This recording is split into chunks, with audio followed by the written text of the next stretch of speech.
Shalom, Israel. Okay, we left off in verse 25. I'm just going to do a quick reading of verse 25 again.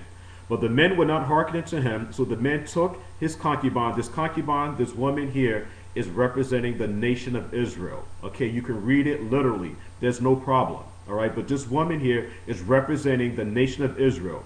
So the man took his concubine, which is his wife, and brought her forth unto them, and they knew her, okay, and abused her all the night until the morning. And when the day began to spring, they let her go. So what is this talking about? We have to understand what happened in the book of Judges, the 19th chapter, the 1st and 2nd verse. This woman had already committed adultery. This woman is the nation of Israel, all right? And the husband is the Messiah.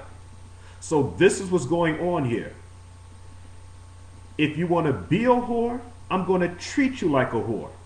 Okay, that's all what's going on here now.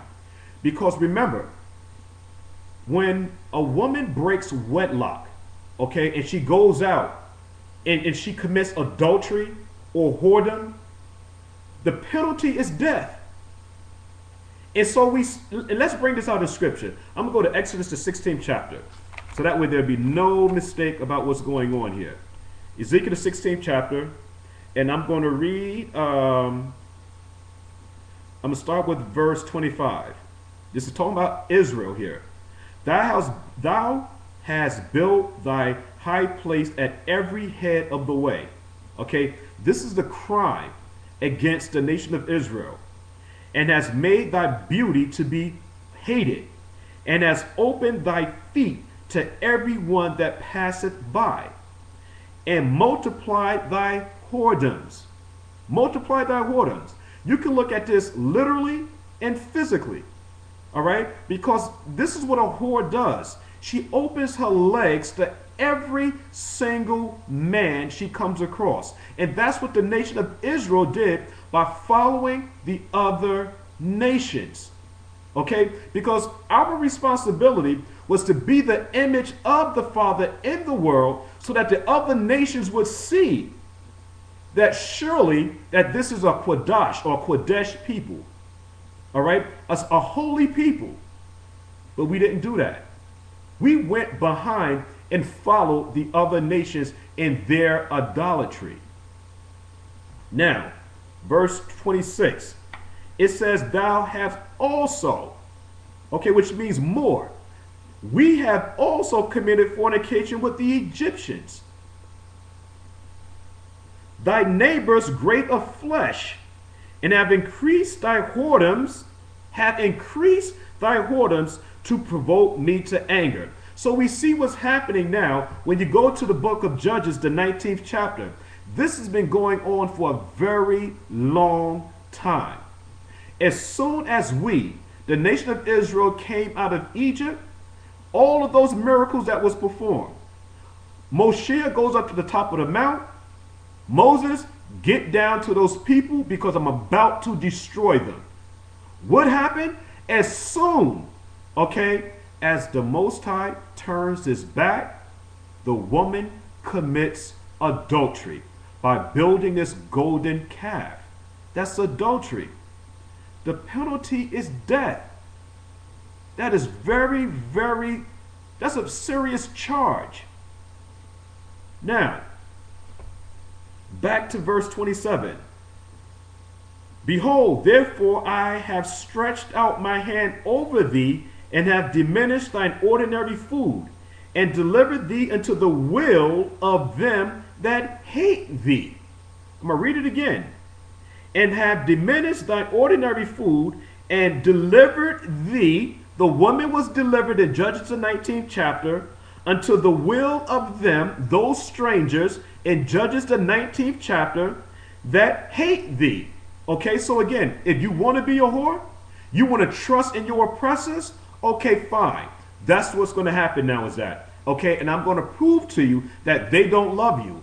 They hate you. They hate you. And we continue as a nation our whoredoms, committing adultery.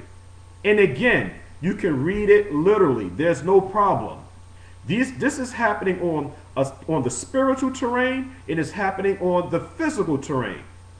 Just like a man, okay, what happens? As soon as he turns his back, his wife on the physical terrain, what does she do? She commits adultery. That's just an example. I'm not saying every woman does that, because there are some beautiful, good women in the nation of Israel. I'm just bringing out some examples here that's talked about in the scripture. It says, behold, therefore I have stretched out my hand over thee, and have diminished thine ordinary food, and delivered thee into the will of them that hate thee. And this is what happened to this woman. The daughters of the Philistines, which were ashamed of thy lewd way, thou hast played the whore also with the Assyrians. So we see now that these whorish acts are increasing. Even to this day, 2011, is still increasing. Our people as a community, all right, we still don't get it. We still won't return to the groom. This is the reason why the scripture tells us only a remnant will be saved. Because thou was unsatiable, can't be satisfied. Yea, thou hast played the harlot with them, and yet couldst not be satisfied. That is a serious crime. The Messiah is calling the nation of Israel collectively a whore. If you want to act like a whore, I'm going to treat you like a whore. Get the hell out of the house. Get out of Jerusalem, because you will not profane, okay, the house of the Messiah. Get out of here. Take your crap and get out of here. And that's what happened to the nation of Israel. The bill of divorce was given first to Northern Kingdom, and then the bill of divorce was given later on to Southern Kingdom. Thou hast moreover multiplied even more. Thou hast moreover multiplied thy fornication in the land of Canaan with the Chaldeans, and yet thou was not satisfied herewith. You're still not satisfied. So we see now that the adulterous acts, okay, against the Messiah is increasing. It just keeps going on and on and on and on. But the scriptures clearly tells us, okay, in Judges the 19th chapter, that when the Messiah came, okay, he came friendly and peaceful to the woman. But the woman still rejected the Messiah. Still rejected the Messiah. I'm going to read on. The 30th verse. This is YAHUSHUA saying, okay, he's speaking through the Father, because this is all about the Father. The Father sent the Son, all right? This is what they're saying. How weak is thine heart, Israel? How weak is our heart? Saith the Most High, okay? Seeing thou doest all these things, the work of an imperious, all right, whorish woman. We're being compared to a whorish woman. And if you want to act like a whore, I'm going to treat you like a whore. But you just can't do it in the house. Get out. All right? You're getting a bill of divorce. In your affliction, you will seek me early. Verse 31. In that thou buildest thine eminent places in the head of every way, and makest thine high place in every street, and hast not been as an harlot, in that thou scornest higher. Verse 32. But as a wife that committeth adultery would take strangers instead of her husband, and the husband is YAHUSHUA. The Father Yahuwah sent the Son YAHUSHUA. YAHUSHUA is the bride. Excuse me, the groom. He's the groom. The nation of Israel is the bride. Verse 33. They gave gifts to all whores. You hearing this? The nation of Israel gave gift to all whores, but thou give gifts to all whores, but thou givest thy gifts to all thy lovers, and hirest them, and that they may come unto thee on every side for thy whoredom. And the contrary is in thee from other women in thy whoredoms, whereas none follow thee to commit whoredoms, and in that thou givest a reward, and no reward is given unto thee. Therefore thou art contrary. Wherefore, O harlot, hear the words of the husband. What is going on here? What is verse 32 to 34 talking about? We're contrary to other nations, okay? Everybody knows that if you're going to be a whore, you receive payment, okay, because you just performed a sexual act. But Israel is contrary, all right? We're ass backwards. We pay the person for sleeping with us. We do it the opposite way. You see? Read verse 32 to 34 again. We give the money to the person, okay, where the person's supposed to be paying us because, you know, we perform the service. And we're supposed to be getting paid. But we do it the opposite way. That's how ass backwards the nation of Israel is as a community. And we still don't get it here in 2011, and the time is very, very short. So now we understand in the book of Judges, the 19th chapter, so that, you know, we can get a proper understanding of what's going on, where now this woman, she's given to these men. Since you want to be a whore, I'm going to treat you like a whore, and they're going to abuse you. They hate you. All right? They hate you. Verse 26, back in Judges, the 19th chapter. Then came the woman in the dawning of the day and fell down at the door of the man's house where her master was till it was light.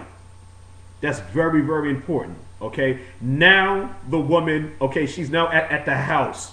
She comes back to the house, and her master, okay, which is going to be Yahushua, rose up in the morning and opened the doors of the house and went out to go his way. And behold, this woman is representing the nation of Israel. And again, you can also read it literally.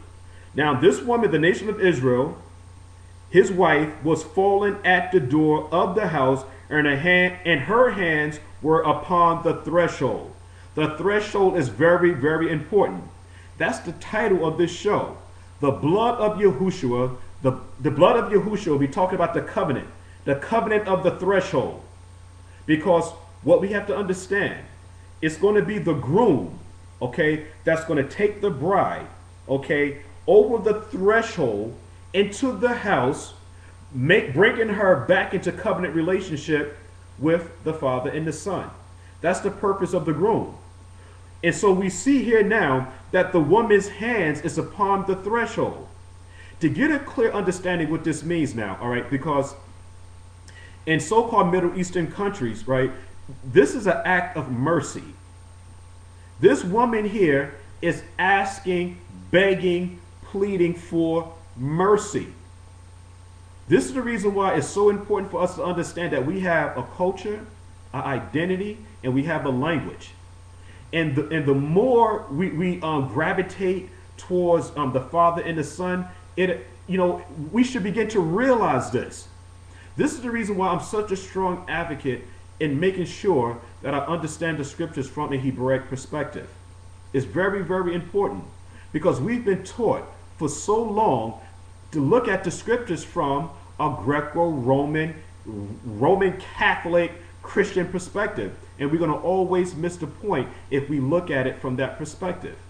So again, with this woman's hand on the threshold, she's asking for mercy from her master.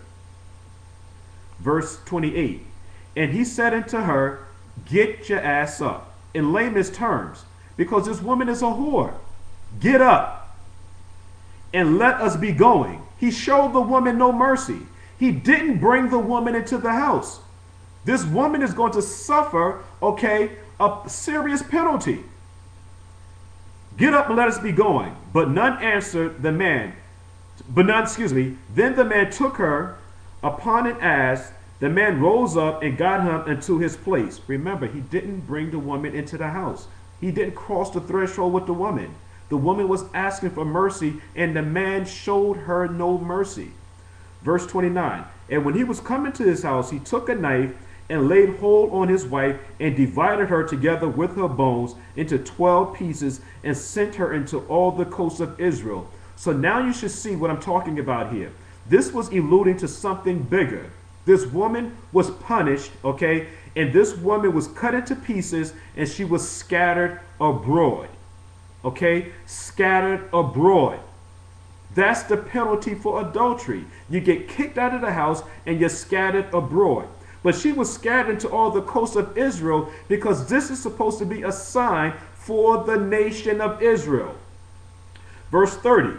And it was so that all that saw it said, there was no such deed done nor seen from the day that the children of Israel came out of the land of Egypt.